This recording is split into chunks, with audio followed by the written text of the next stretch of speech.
ECCI tu ya thupi phata ta inai ho hobung gup ho kito de la kilung to ta thupi kumtina ngi ta ta imu ji ho chu ting le iman ji ho hi ka ve nahi le ki paum isa khovei ti ding hi tan tin kum sang ni le som ni le thuma ithupi ding yong chu tu chung ECCI conference ka ga pangin ke jong cha chun ai sim da obin ka ngai jin ki paum ka sama mai Hebrew bung som le bung ni na sang ni na Jesu lam kat jing hi te tiai khobeya de tune hin jingka ka sei bangin tu kum sang ni le som ni le ni thupi hi chom chang ga sei le hen kanomin ki paum ka sai secretary pun jam ki patna achun ehin sim do pi ovin ai le ama sim chu ka ngan se ding ham ka ti le kana sei hi ta han lang hi le chang kana kunin paten hin simin ti ding chu kano ma ma hin kana sei hai ken chang kana kunin chang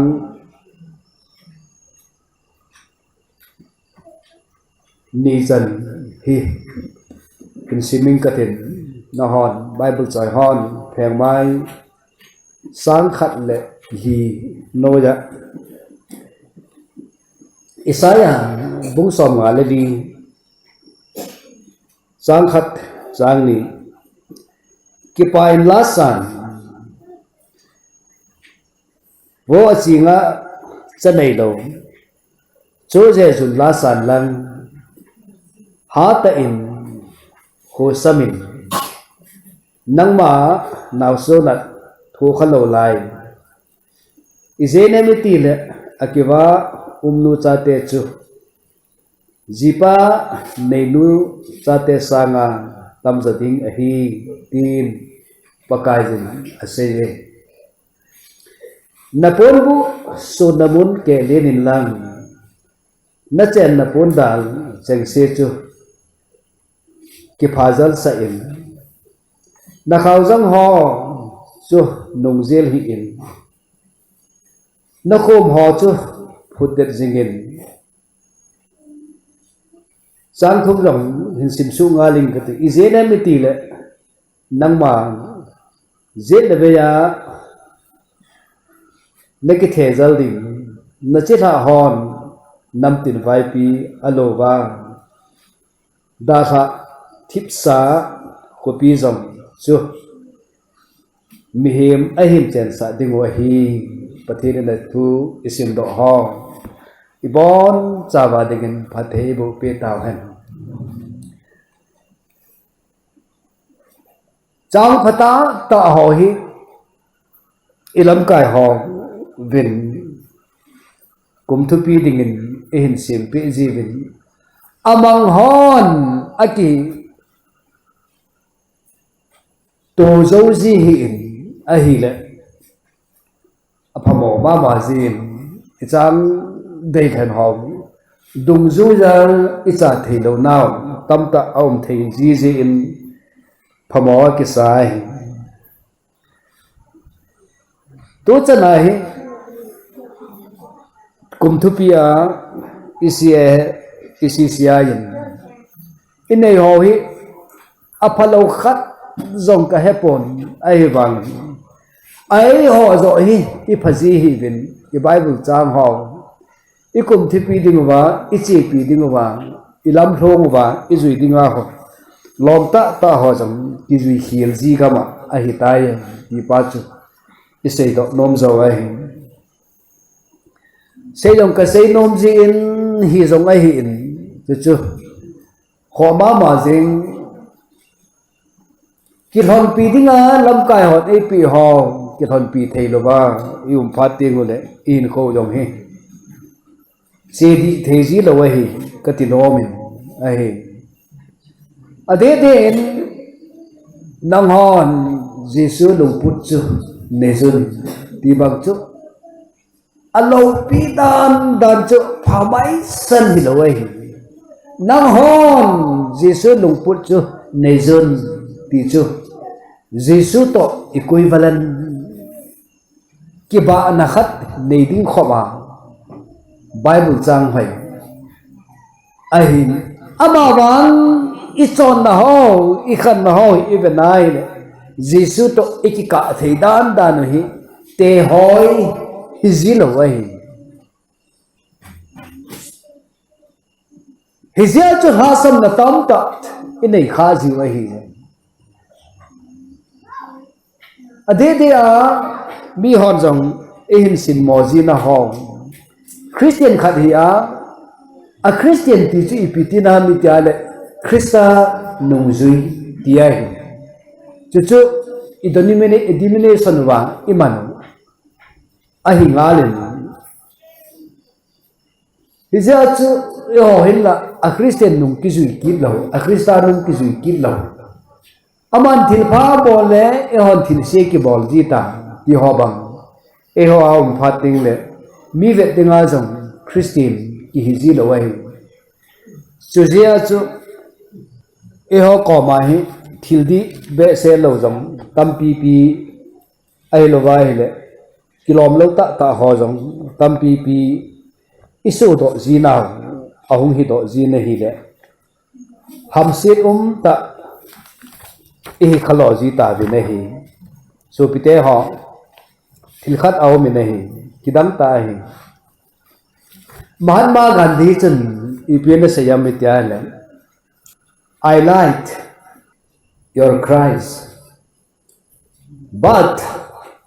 I don't like your Christianity anati le wai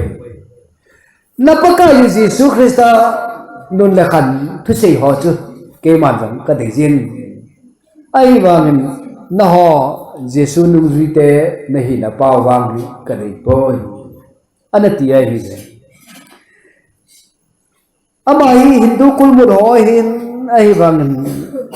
e ga dem thei nau chi ikami tia ne e Christian hiu he ama jong lung lut ta Christian ho chon dan i tho lo ji wa hi e dei pi the way ti chu musai pakai ji su chu ka dei nan anu ji ho Christian ki ho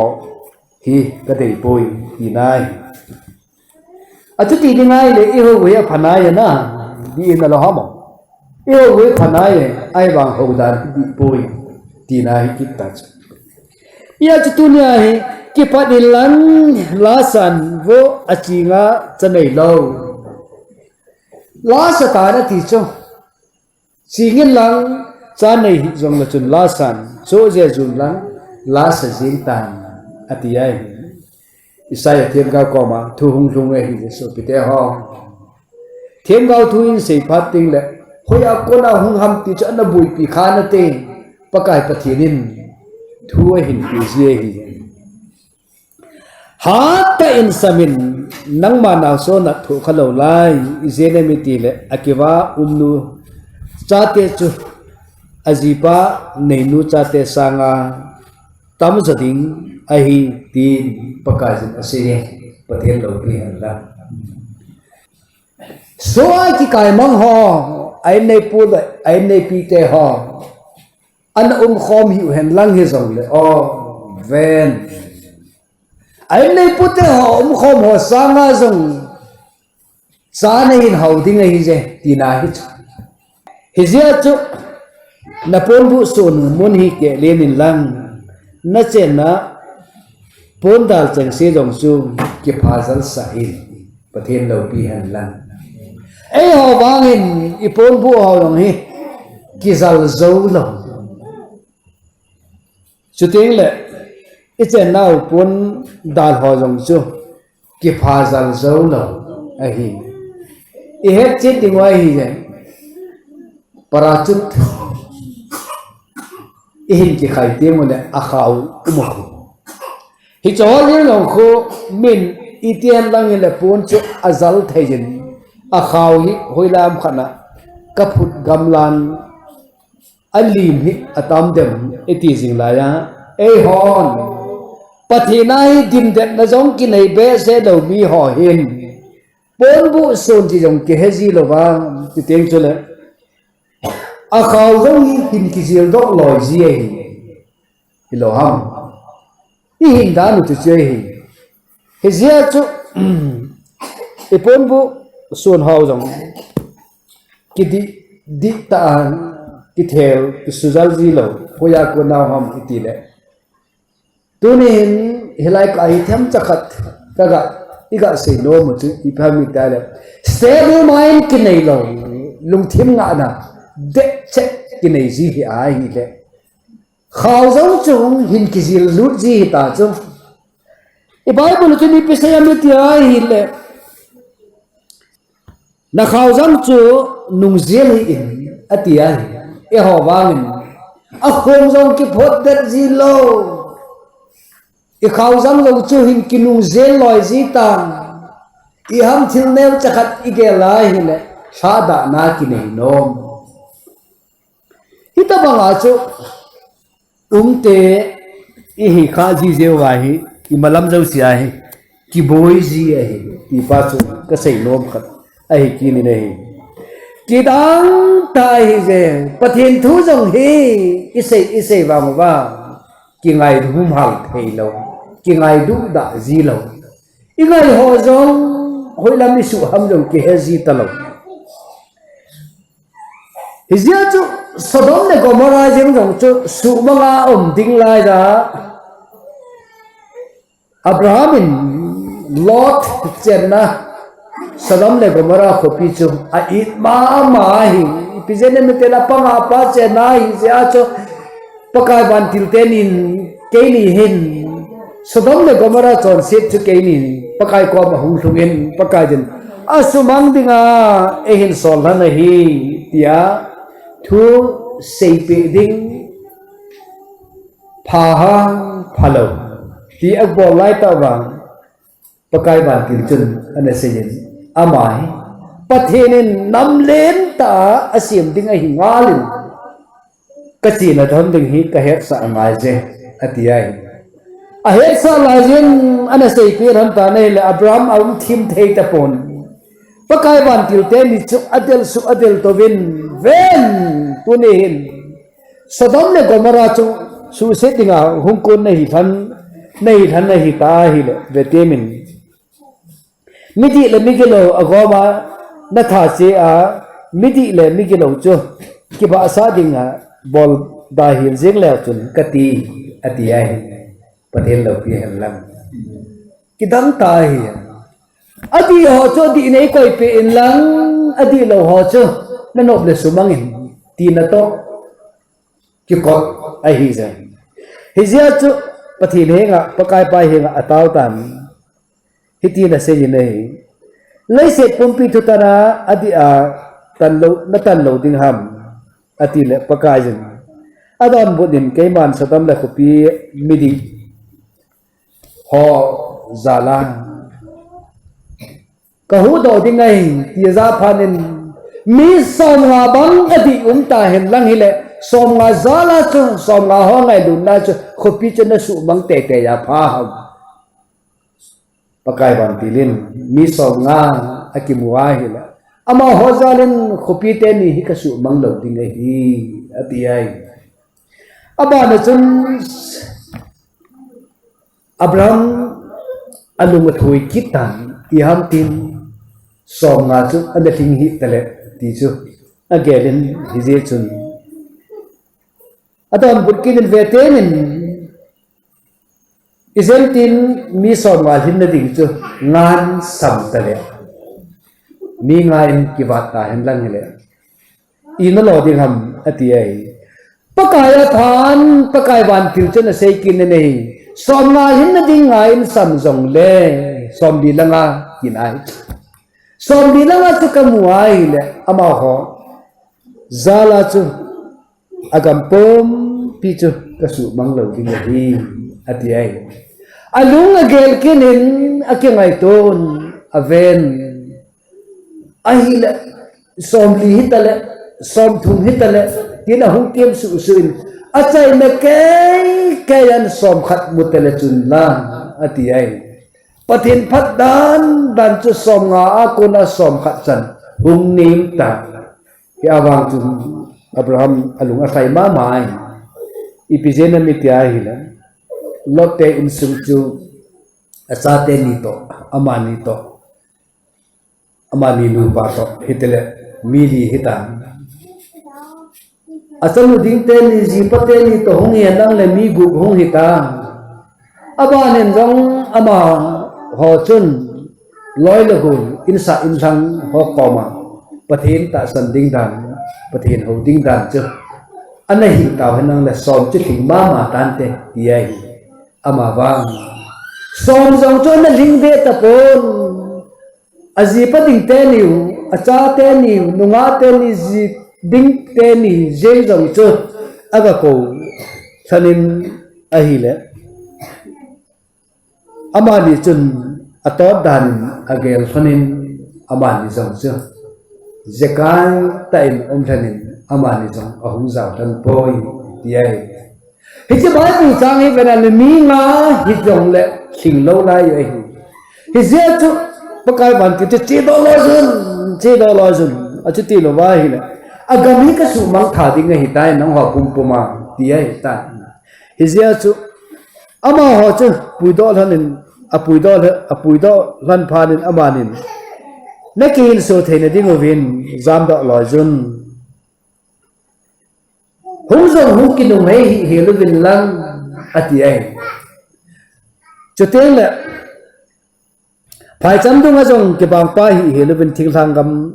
thang lama zam do lo jun achiti lo wala nakisu gam tha te ding hi tin ana se pe tai pakai phat dan hi ka benai ne tunen jong igam sung le ai lo wala I khusung ho ba mi hi mi za hin igamu hi su bangdan khate o ti bang ka ngai tu ting su pite ho lungdon ta I khadi bang ti ai ahila hicilaya sagom le gomara khopi te ni hi wal phang hoi mi hem cha population la hin ke sun po ne bang che phala ja mi khopi len ta ho chu population atama tam te nanevi khopi chu izara mitia hi le mi hem azit lam availam so zo se jong he thailo mi lakhat le sang som ni ho ano ma hi je hitabang selaya awm lai jeng wa jong pathinin thilpha ama ho dinga asim pi a chuting le lopita asim pi na ho hizia chu hichan gai ho naga ma hi dinga le tunin sadom le gomora yong chu kopi len ta hi te kalana mi hem jong chu tamta mai thei dingin dinga hi ti chu ita sanawa ga heleven kano mi nai ako khati phami tale e ho hi azon ka seita ilung thimu yong hi det zoji lo det ta lo imalam zo se ki boy ai lo wala ibol ingai to ho itham ho jong a he pathina jong hi ki det zo lo hi zia chu idet zo lo phat tengule e ho he ta sanna ki la samji hitayati pa chu tunia hi isei no mu hi ama wang so pite ho tunia isei do no mu chu ipidina e ho he lungdat thailo wa u moham ti pa he ki seile kano mi nei lungdat thia ki thailo na hi ja hi ipathen ho yong hi e ho a hi ma thei be lo dana kha I ji vi nei ama wang tunin thu chai na ka sei nom chi phami tia hi la Paul nilang la so na me kiti pa hin pathena hin he na pathena ta san pha na hi ama hi pathena ding ai I chan ge ya hi long lo ba ham ti hi tunin thu chai nan ki mangle kano mi nei vet ton thei tai sol kiti pai itian hin hami ti ai hi le pathen mi te ho ai lo vai le pathen mi te ho pakai jesu nungzui ho ti tau hi te si le va le a khai su khai to ho jengin zong I ham tia ama hon zong pathin a het na wa kona ai lo wala pathin ata san na wa kona pakai se ji ho je zong gi sa ya thatinga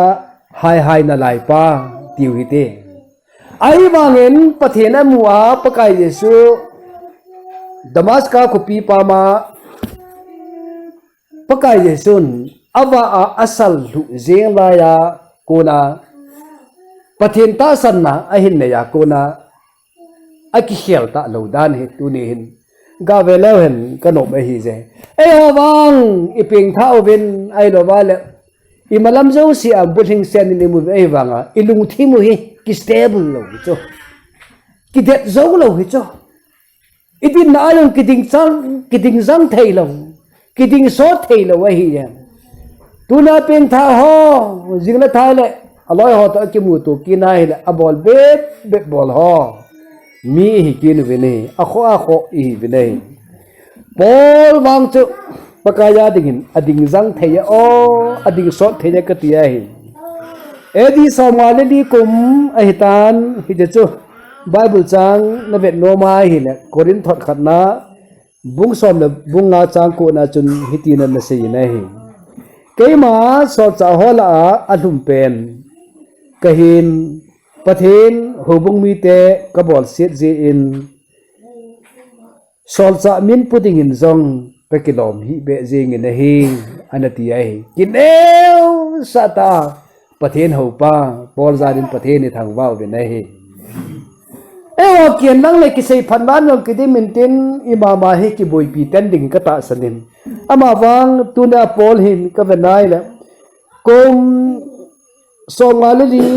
edi koma atu sei hi ape cha jing na la jin le zong ki le sa de pon alung gel zong an chom nai pu nei ti je chun kum gup zo ti tau hi te kum gup zo chu kum za de ta de le Somali li ako na kum gup zo chi za de ta de le som gup na kum som gup edi kum som gup ma chu ipn se kina metia hi le asei be asei chu ki to chet hi zong le athu ki bang khat a hin se kin na hi ipm mi ta le mi theng te la alum pen ke hi wangin Krista hauji akhon na be hel ki pa na thu pa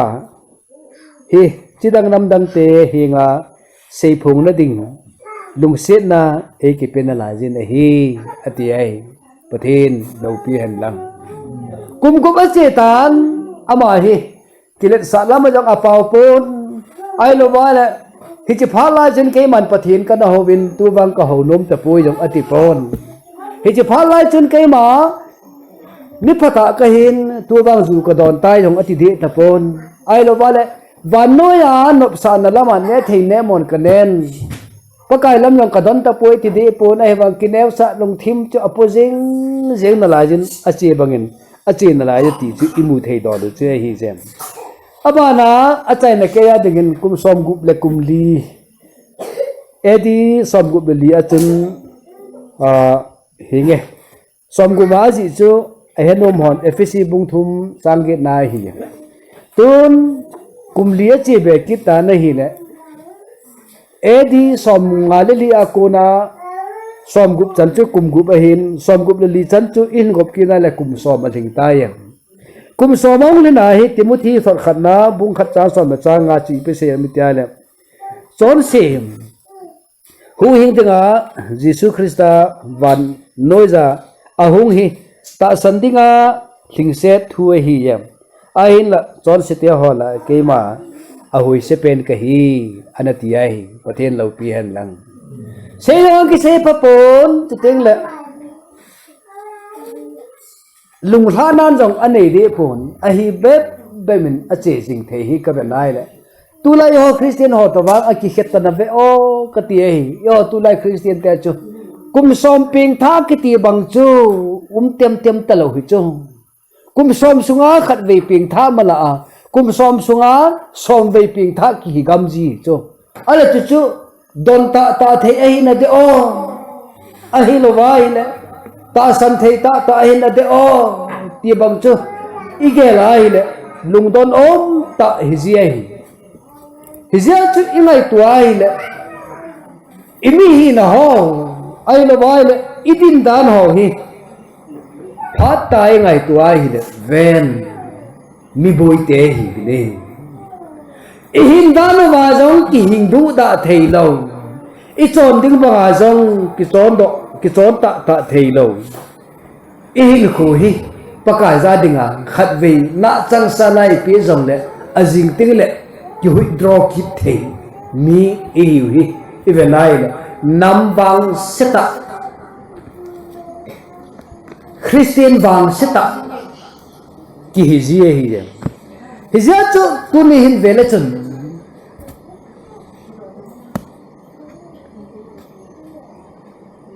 Lot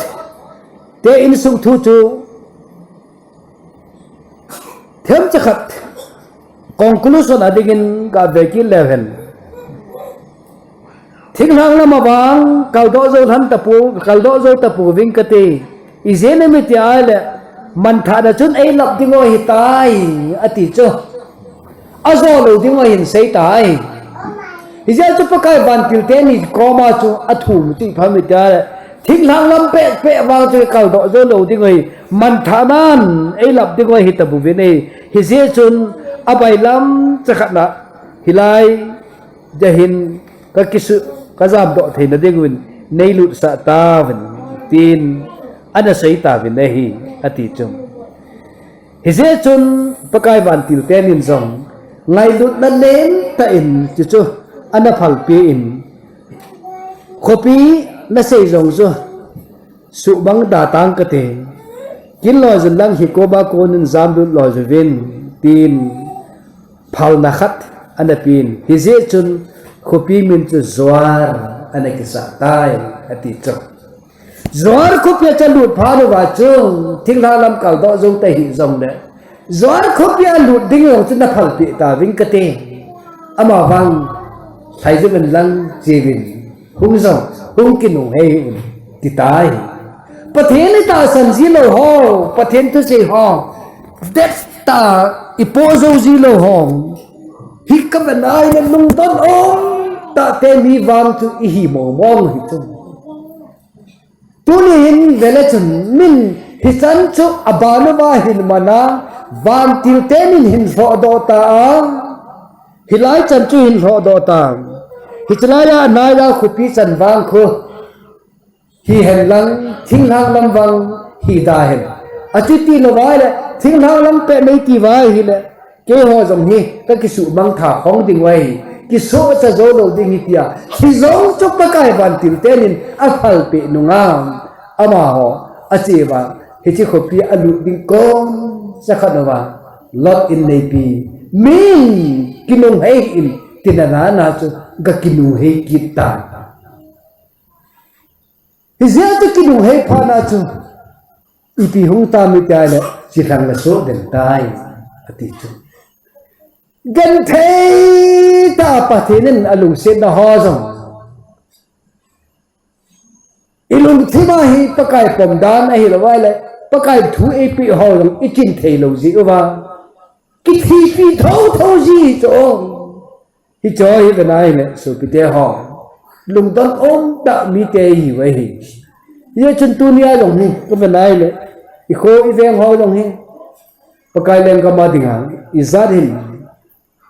ita bang din mun ne bam ti ho jong hi khat bei bei le ki khul khom ngai ding ham jong ti jong chu ka gel ji hi lorin zor ko pi a hin pha chun nisan lesin a hin sang so tai ati ai thaya le nisan lesin a hin sal ka a hai do ding o ti ai hi chan ke ya jong chu ปะทีนินมีเฮียมอลุงเสตเตฮออาหินปุยดอกละฮออีเวลาละตุนิหินกิปาอุกสายนี่ตุนินหิจฮอนุตุจิเดกติอาหิปอนอามาบังกุมสมสุงาจงเกียนลงไอละวาเลกุมสมสุงาจงอาบอลดิงเบ็ดอาเซดิงเบ็ดกิเลสะเบจงอุมลัวปะกายหินสิเทปาปองหิตุนิหินzui tai ai lo wala zui dinga lo mai hita banga hi e ho dong pakai la pangjin theding in ikiti mo hi ya ti ai je chun napon bu son namun ke lenin a khaw ho long sa nungzir ki dan na khom phut denin ati ai pathenin athuing sei do ho ibon chawa ding pathe bu pitawen ka ki pa e